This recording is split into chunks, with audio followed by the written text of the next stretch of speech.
It was a quiet afternoon by the lake, where sunlight danced gently on the rippling water, and the only sounds were the occasional splash of a fish and the whisper of the wind through reeds. Yet the stillness fractured without warning. A desperate series of barks echoed from the steep rocky bank. The cries carried urgency. Nearby, a group of young friends out for a walk paused, exchanging puzzled glances. They followed the sound, weaving through undergrowth until the scene came into view. A dog, flailing in the deep water at the base of a slippery embankment. Its paws clawed at the wet rocks, each attempt to climb ending in a hopeless slide back into the cold. The animal's strength was failing.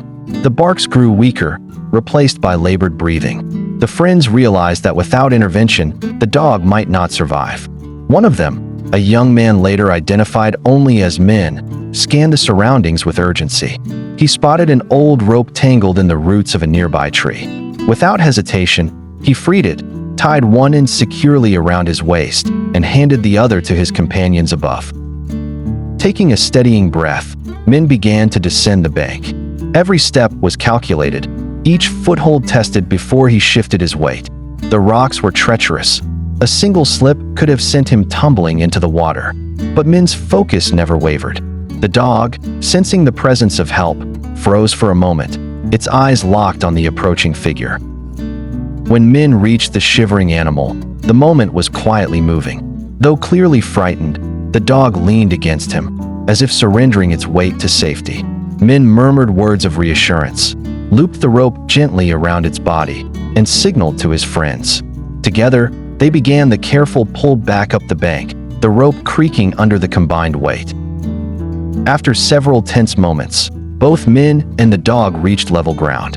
Cheers broke the tension. The dog collapsed onto the grass, sides heaving, fur dripping. Minh, soaked and mud-streaked, gathered it into his arms, relief written across his face.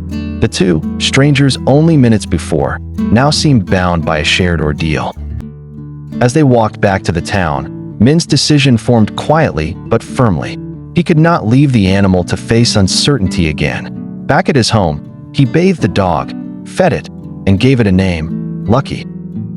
Today, Lucky lives up to that name. No longer a struggling figure at the mercy of cold water, he is a cherished companion. A living reminder of an afternoon when quick thinking, courage, and compassion intersected on a lakeshore.